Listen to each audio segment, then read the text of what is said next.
Hello 9th class students, welcome to my class. Myself Mrs. Rajni Bhatia. आज हम start कर रहे हैं चैप्टर 4 लीनियर इक्वेशंस इन टू वेरिएबल्स. देखिए लीनियर इक्वेशन क्या होता है, जिसकी डिग्री मीन्स पावर, जिस इक्वेशन की पावर 1 हो, यानी कि उसके ऊपर कुछ ना लिखा हो. जब कुछ नहीं लिखा होता तो पावर 0 नहीं होती, 1 होती है. टू वेरिएबल्स मतलब उसमें दो वेरिएबल होने चाहिए, X Y B P Q anything. ठीक है, टू वेरिएबल्स. ये जो हम इसको एक्सप्रेस करते हैं ना, जो अगर मैं जनरल लिखना शुरू करूं कि एक linear equation in two variable अगर मुझे जनरल लिखनी है तो वो क्या होगा, a x plus b y plus c is equal to 0. X का कोफिशिएंट ए, y का कोफिशिएंट b और c constant term that is equal to 0. This is the general form of linear equation in two variables. Exercise 4.1, the cost of a notebook is twice the cost of A pen. Notebook की cost जो है pen की cost का double है, twice है. Write a linear equation in two variables to represent this statement. इस statement को represent करने के लिए आप एक इक्वेशन लिखेंगे, linear equation, or take the cost of notebook to be rupees x and that of pen is equal to rupees y. Let cost of notebook is equal to rupees x, cost of a pen is equal to rupees y. ये हमने let कर लिया. Now according to statement, जो notebook की cost है वो pen की cost का डबल है, यानी कि पेन की कॉस्ट को 2 से मल्टीप्लाई कर दो तो वो नोटबुक की कॉस्ट के इक्वल हो जाता है.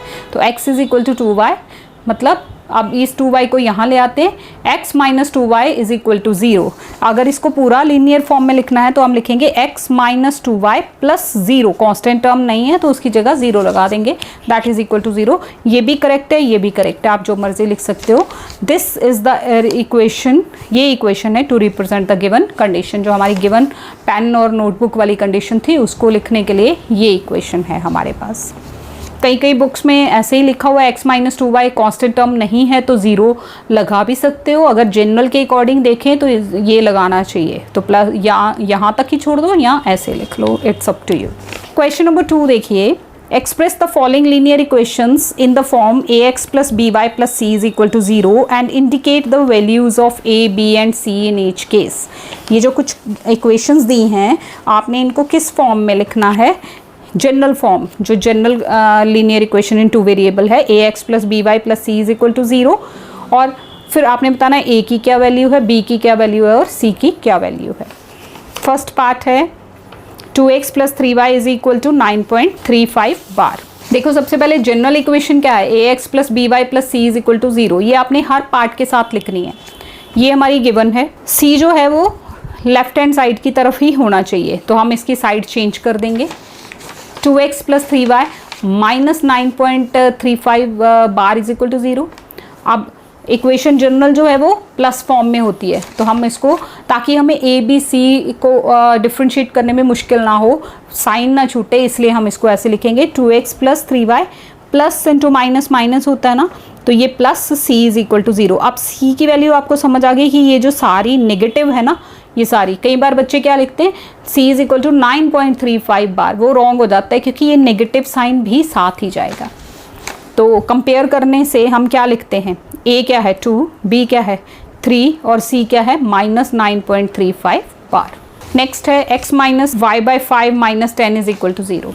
तो अब इसको ऐसे लिख सकते हैं 1x, x means 1x plus minus ये 1/5 और y अलग हो गया, plus minus 10 that is equal to 0. इसको भी हमने जब जनरल के साथ कंपेयर किया तो a 1 आया, b माइनस 1/5. देखिए a क्या है, x का कोफिशिएंट, तो यहाँ क्या लिखा है 1. b क्या है, y का कोफिशिएंट माइनस 1/5. c क्या है, constant term minus 10 that is equal to 0. तो ये a b एंड c की वैल्यू आ गई. ये सारे पार्ट्स इसी तरह से होंगे. थर्ड पार्ट देखिए, इसमें भी आप इसको यहाँ ले आएंगे -6, फिर इसको प्लस वाली फॉर्म में लिख लीजिए -2x plus 3y plus -6. a क्या हो गया -2, b क्या हो गया 3 और c क्या हो गया -6. याद रखना है कि कांस्टेंट टर्म a की तरफ होनी चाहिए, ये इक्वल टू 0 की फॉर्म में इसको लेके आना है. पहले x is equal to 3y, तो x minus 3y is equal to 0. अब कांस्टेंट टर्म है नहीं तो उसकी जगह 0 लगाएंगे. 1x plus -3y plus 0 is equal to 0. Comparing a की वैल्यू क्या आ गई 1, b की -3 और C 0। इसी तरह से नेक्स्ट फिफ्थ पार्ट है 2x is equal to -5y। ये इस तरफ ले आओगे 2x plus 5y is equal to 0। 2x plus 5y plus 0 is equal to 0। Constant नहीं है तो उसकी जगह 0 लगाएंगे। तो a क्या आ गया 2, b कितना आ गया 5, c 0। अब इसमें देखिए y टर्म है ही नहीं, तो 3x plus 2 is equal to 0, 3x plus 0y, y 2 variables है ना, तो अगर एक वेरिएबल मिसिंग है तो उसको 0 लेके साथ लेना है, उसका कोफिशिएंट 0 लगा के लेना है, क्योंकि 0 इंटू वाई अगेन 0 हो जाएगा। इसका मतलब 0 किसी भी में ऐड कर सकते हैं, कोई डिफरेंस नहीं डालता।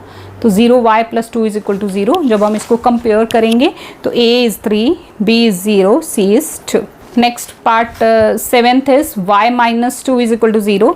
यहाँ पे x नहीं है तो आप लिखेंगे 0x plus y means 1y plus -2 is equal to 0। जब इसको कंपेयर करोगे तो a is equal to 0, b is equal to 1, c is equal to -2। Next है 5 इज इक्वल टू 2x। अब इसको इधर ले आओ, -2x plus 0y plus 5 is equal to 0। तो ये x का कोफिशिएंट क्या हो गया -2, y 0 और c जो है वो 5 हो जाएगा। a इज़ -2, a जो है x का कोफिशिएंट -2, b y का कोफिशिएंट 0 और c 5। So this is all about this exercise. Here exercise 4.1 is finished. Thank you so much for watching this video. Thanks a lot.